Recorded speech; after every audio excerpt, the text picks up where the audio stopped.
Seguimos entonces en esta última jornada del primer Congreso Nacional de la Industria. Tenemos un montón de cosas que fueron pasando durante este tiempo y queda, no sabes, te falta realmente mucha información estratégica para ir pensando, planificando lo que es la producción, lo que es el desarrollo productivo de nuestro país. En este caso, hace un rato, como te decíamos, estuvimos escuchando sobre energías renovables. Ahora es el turno de las energías no renovables. Lo invitamos a Aníbal Mellano, él es integrante del Instituto de Gas y del Petróleo de la Universidad de Buenos Aires, a quien saludamos y le damos la bienvenida a este congreso. Aníbal, ¿cómo estás? Bien, muchas gracias, Ariel. Un gusto y un agradecimiento que nos den la oportunidad, no solo el sector público educativo, sino en general de un mundo entramado entre profesión y ciencia para colaborar con esto que me agrada muchísimo y que empalma muy bien. Si bien parece que estuviera al revés, es excelente que hable antes Diego, porque da un panorama general del mundo energético que viene y de las potencialidades que tenemos que aprovechar. Y de alguna manera, aunque pareciera a la inversa, esta aposta no lo es. Y voy a explicar un poco por qué. En ese marco general, ¿de qué nos serviría entonces tener hidrocarburo aparte de exportar? Y creo que eso que dejó Diego lo dejó como un pie para hablar a nosotros. Se hablan de un subsidio a la explotación. La discusión en la mesa obviamente también rondó en torno a eso y hay mucho para decir, está en el documento.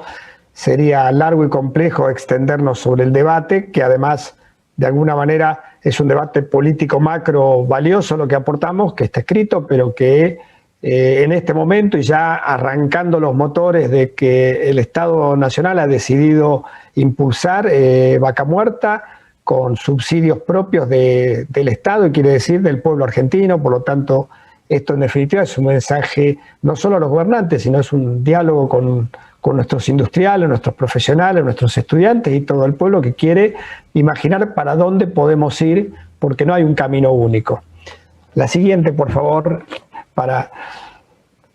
¿De qué se trata el mundo que tenemos detrás de la industria petrolera? Eso es lo que queríamos también resaltar. Hay muchísimo capital humano. Diego recién lo mencionaba para las renovables, una oportunidad que tenemos latente a partir de subirnos a la ola de las nuevas tecnologías para las nuevas energías. Mientras tanto, ¿qué tenemos? Decíamos nosotros. O sea, ¿qué podemos hacer? Bueno, esa transición no está escrita ni está en 10 años por delante. Estamos hablando de una transición larga, peleada, como la querramos ver, pero no va a ser sencilla ni corta, porque la sustitución de este nivel de energía, donde todavía más del 90% largo de toda la energía, ya no solamente la electricidad, sino todo el resto, depende de no renovables. Estamos hablando de una sustitución de niveles gigantescos y de complejidades tecnológicas más grandes todavía. Y en el mientras tanto tenemos un recurso que no solo servirá para resolver, digamos, las potenciales necesidades de importaciones. O sea, el recurso puede ser visto como un bien de cambio y se acabó. Y esa realidad, como lo explicó muy bien también Diego en renovables, con el ejemplo y las frases brillantes de Belgrano, significa y podemos llevarlo a Previs en tiempos más recientes, significa perder no solo nuestras potencialidades tecnológicas científicas, sino perder económicamente, porque la tendencia decreciente es inexorable para los que solamente venden recursos naturales. Siempre la ventaja ha demostrado ser, en ciclos de más de 5 años, a favor de quienes tienen tecnologías. Entonces, la cuestión energética es cuestión base no solo porque tenemos nosotros un recurso, sino porque es base de la vida cotidiana. O sea, la vida cotidiana tanto de una familia como de la industria depende de la energía. O sea, el gran cambio de la revolución industrial es la energía, en definitiva. Es aquello que implica cambiar otra manera de vivir de la que se vivía hasta el siglo XVIII. Eso significa que de aquí en más mejoraremos, evitaremos la contaminación, la reduciremos al principio, la mitigaremos como podamos en algunos casos, pero es inevitable vivir con energía porque no tendríamos ningún acceso de todo aquello elogiable que nadie pueda discutir como elogiable del siglo XXI. Entonces, ¿qué es lo que nosotros ponemos sobre la vista? Que la industria pyme, la industria nacional que está en torno y apalanca constantemente en provisiones a la industria petrolera, estamos hablando de que es una industria que impacta en toda su cadena, entre la energía y sus proveedores, entre el 5 al 10% de un PBI.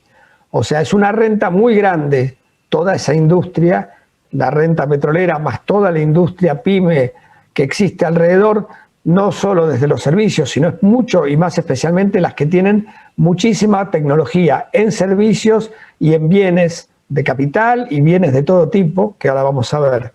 Entonces, decimos que eso tiene que ser visto como una globalidad, ya no solo como un bien transable, sino como un factor de movimiento industrial. Y también queríamos advertir para que no solamente se hable de vaca muerta, porque si uno parece que hoy en día en la Argentina cuando habla de petróleo y gas no habla de vaca muerta, parece que no estuviéramos hablando del petróleo y resulta que hoy y por varios años más lo predominante de la producción de hidrocarburos en la Argentina van a ser los convencionales y las reservas, esto es un tema técnico que merece ser aclarado en algún momento, pero no es lo mismo tener un montón de piedras petroladas ahí abajo que tener el costo y la tecnología para ese costo adecuado para poder extraerlo. O sea, hay yacimientos no solo de petróleo, sino de un montón de minerales en toda la Tierra que nunca se han podido explotar en serio o a escala debido a los enormes costos que implicaba poder explotarlos. Entonces, nosotros hoy, Vaca Muerta va camino a encontrar ese plafón, ese plató que le dicen otros, de un costo de explotación contra un precio local e internacional que le dé viabilidad, pero todavía lo está terminando de armar y buscar, todavía no lo tiene. En cambio, los convencionales nuestros sí lo tienen, y a la par que tienen esos costos, hoy y a futuro, tienen cambios tecnológicos por detrás que se están desarrollando con tecnología argentina. O sea, la tecnología argentina, podemos avanzar a la siguiente. La tecnología argentina en petróleo es muy poco conocido dentro de nuestro país y venimos peleando muchos, enamorados de lo que tenemos, no por la variedad solamente y la complejidad tecnológica científica, sino también por la enorme variedad y tamaño que tiene. O sea, hoy la Argentina se autoabastece de un montón de cosas de la industria petrolera que muchos países del mundo no lo logran tener. Y acá en esta diapositiva que estamos viendo, referimos a ese camino extraño que tiene Argentina, que es el único de 6 países que guardan 2 cualidades. Se autoabastecen o exportan petróleo y se autoabastecen y o exportan tecnología para la industria petrolera, tecnología embebida en un servicio, o sea, puede ser un software o un know-how, o tecnología literalmente en productos. Es uno de esos 6 países que hay en el mundo, son esos que están ahí en la lista. Está chequeado, diríamos, no, esto no es, digamos, contar un cuento que nos gusta escuchar a nosotros, esto es así. Y ese mundo está conformado, si pasamos a la siguiente, por una historia que recién muy bien la mencionó Diego, y esto es una frase de un economista coreano. O sea, no hay ninguna razón, dice, para que Japón posea el desarrollo industrial si no es, digamos, una decisión política en definitiva. Porque no hay ninguna razón natural porque no tiene materias primas prácticamente minerales Japón.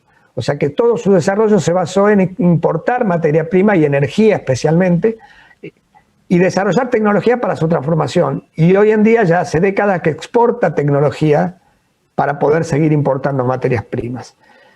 Lo mismo pasó con el desarrollo nuclear argentino, pasa con el desarrollo de proveedores de la industria petrolera. Ahí ven nombres de compañías que son vulgarmente muy conocidas en nuestro país y en todo el mundo, porque están acá o porque simplemente las conocemos de las publicidades, hasta incluso de Hollywood. Y todas ellas han desarrollado sus propios proveedores. Bueno, YPF hizo lo mismo, desarrolló sus propios proveedores desde el mismo día de su fundación. Esto que va a ocurrir, como se recordaba recién muy bien, dentro de 2 años, que en 1922 se fundó Yacimientos Petrolíferos Fiscales y a los pocos meses el general Mosconi, el primer administrador general de YPF, convocó a industriales argentinos, a un apellido emblemático para la historia industrial argentino, a Di Tella, para empezar a sustituir productos que se fabricaban afuera para la industria petrolera. Todo ese camino tuvo altibajos, se puede hablar muchísimo y largo de esa historia, todavía no la hemos sabido reconstruir en detalle, pero sí sabemos qué es lo que llegó a hoy. Pese a la década del 90, donde perdimos más de un 30% de contención tecnológica, o sea, ya hay un montón de productos que ya nosotros tecnológicamente tendríamos que reandar un camino para volver a hacerlos con conocimientos propios. Sin embargo, pese a eso y pese a muchas industrias que se perdieron, hay muchísimo aporte tecnológico propio, porque cuando estoy hablando de estas pymes, no estamos hablando de pymes que compran un producto y lo ensamblan, o pymes que tienen que pagar un royalty por desarrollar el producto. Estamos hablando de pymes que tienen ciencia y tecnología argentinas incorporadas, o sea que son productos que son neta y casi 100% de aporte tecnológico nacional. Pasamos a la siguiente. Entonces YPF representó de alguna manera, perdón, yo no estoy atrasado por ahí, pues no estoy viendo la siguiente diapositiva. Bueno, se habla mucho en los últimos años del ejemplo Noruega. Incluso hemos salido en televisión, argentinos y en otros casos misiones argentinas que fueron a Noruega, contando lo interesante de esa historia desarrollada en Noruega. Y resulta que si uno ojea un poco nada más las revistas, se encuentra con que esa historia que empieza en Noruega en los 90 de impulsar el desarrollo tecnológico industrial local, tiene un parangón previo en Canadá en los 70s, uno posterior en Brasil, por allá por el 2010, y para de vuelta no hacer uso innecesario de la camiseta, sino que es la realidad constatada, es el mismo modelo que aplicó Mosconi. Saber que tener un recurso natural tan importante en una época donde incluso estaba recién cumpliéndose la transición entre el petróleo, o sea, del carbón hacia el petróleo, ¿no? Recién el petróleo empezaba a tener cada vez más peso. En la Argentina hubo tipos como Mosconi y que después le siguieron, ¿no? Baldrich, le siguió Canessa, los impulsos que le dio Perón, todo lo que vino después con el desarrollo explosivo de YPF en los 60 y parte de los 70. Fue ese mismo modelo que admiramos en otros y de los cuales hemos perdido bastante la brújula, que hemos tenido momentos de apoyo, pero sin plan, y hemos tenido momentos muy críticos, como los últimos años también, y quizás con plan en el fondo, que era una sustitución inversa. O sea, el que sobrevivía, nos lo dijeron, y si veían que no éramos competitivos como pymes, o sea, nuestras pymes, nuestras universidades, no daban para las nuevas tecnologías, bueno, les proponían a las pymes importar y usar la marca que ellos tenían para seguir siendo tener un peso comercial. Y quizás a las universidades pronto nos iban a ofrecer que en lugar de formar tecnólogos, formáramos vendedores y compradores con algunos conocimientos técnicos. Entonces, ¿por qué esas pymes pudieron llegar hasta acá si no hemos tenido planes? Eso es interesante.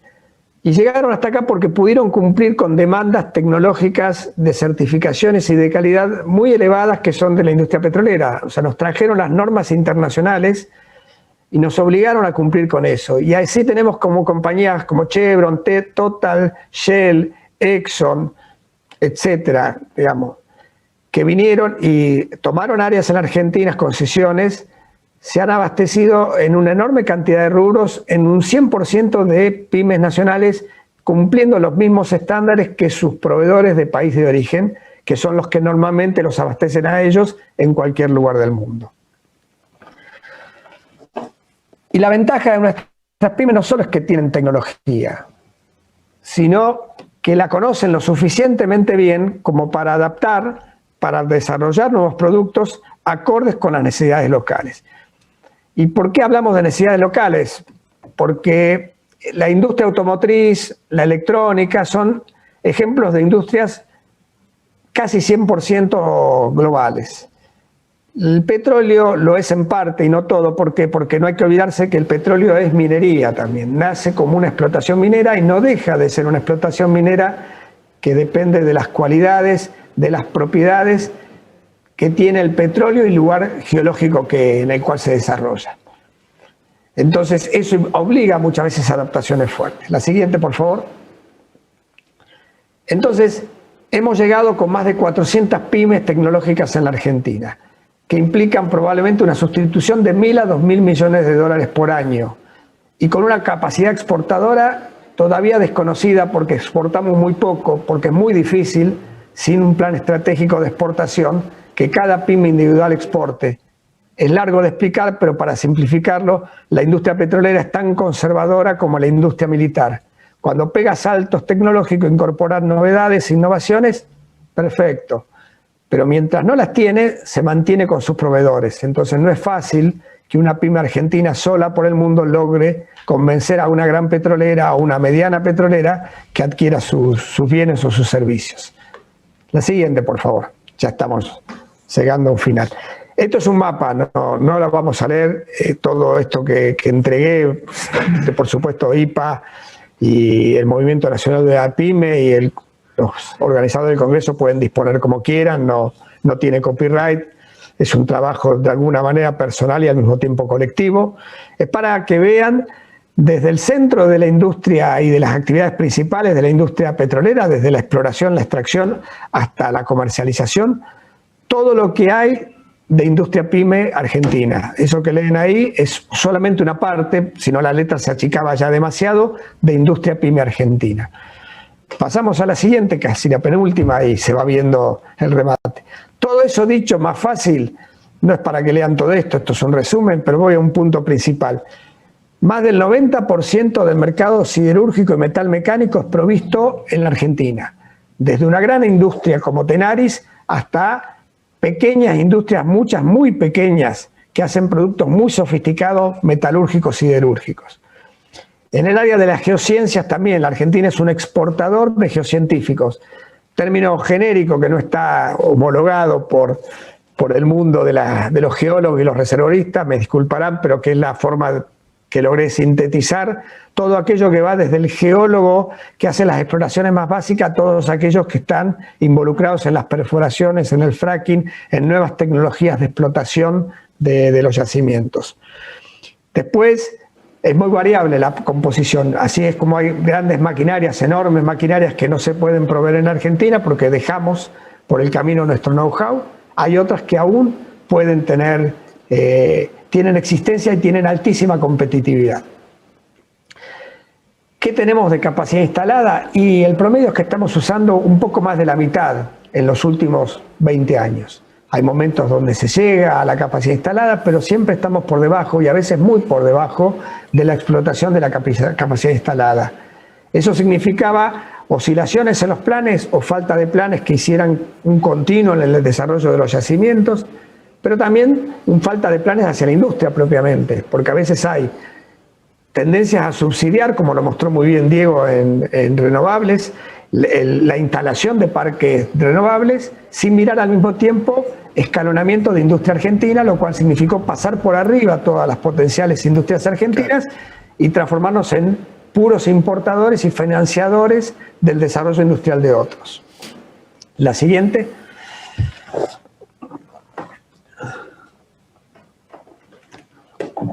Bueno, Aníbal, no sé si estamos ya cerrando, estabas comentando que te queda alguna más, porque estamos muy sobre la hora, sí. y este pasamos tema es realmente... Esta que la ven ahí en colores es simplemente el mismo producto reacomodado de otra manera.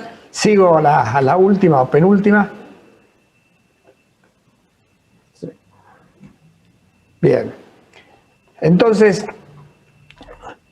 decimos que hay que tener estrategia, esa es nuestra propuesta, tiene que haber estrategia, no queda otra, porque es lo único que funciona en el mundo, no hay desarrollos de conocimientos tecnológicos en la industria petrolera, ni de petroleras nacionales y estatales fuertes, sin estrategias permanentes, donde vean también el aspecto industrial y tecnológico y científico propio. Claro. ITEC es un factor muy importante para la industria pyme argentina, el MINCIT también lo puede ser, y la construcción de un mapa pyme de una vez por todas es una necesidad imperiosa para que los actores del famoso triángulo de Sábato, el Estado, digamos, gobernante, el Estado tecnológico, científico y la industria pyme argentina jueguen entre esas vértices del triángulo una producción y un crecimiento tecnológico industrial muy fuerte.